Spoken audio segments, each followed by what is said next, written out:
Assalamu алейкум, урматтуу кыргызстандыктар, кыргыз элибиз жана ошондой эле жалпы азыркы учурдагы Кыргызстандагы блогерлер, вайнерлер, актерлор, ырчылар, медиа тармакта кызмат кылган бардык катталуучусу бар, мүмкүнчүлүгү бар, медиа тармакта иш кылгандардын баарына кайрылып жатабыз. Билесиздер, маалыматтык согуш, 3-чү дүйнөлүк согуш бул маалыматтык согуш дейт. Кимдин маалыматы көп болсо, азыр бүткүл дүйнөлүк коомчулукка кайсыл тарап агрессия кылып атат, Тажикстан биздин мамлекетке кол салып атат деген маалыматты республикалык штаб менен бирге, өкмөт менен биргеликте, биякта билесиздер, эксперттер бар, эксперттер менен биргеликте, котормочулар бар, котормочулар менен биргеликте баарыбыз чогуу бир иш кылалы.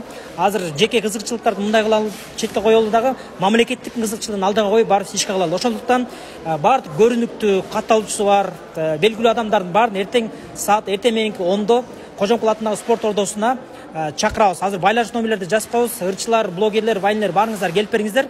Маалымат таратууда күчүбүздү көргөзөлү. Биздин Кыргызстаныбыз ыры салды ынтымак менен жеңет деген позицияны жана ошондой эле Тажикстан биздин мамлекетке карата атайын даярдалган, бир жума мурун даярдалып, маалыматтык тараптан да даярдалып, азыркы учурда коршолуп аткан агрессорлор катары биз өзүбүздүн маалыматыбызды бүткүл дүйнөчүлүккө, бүткүл коомчулукка, дүйнө жүзүндөгү коомчулукка таратып коелу. Ошондуктан бардык атактууларды эртең мененки 10-до, суббота күнү 10-го чакырабыз. Байланыш номерлерди жазып коебуз. Келиңиздер, четте калбаңыздар, кайдыгер болбоңуздар.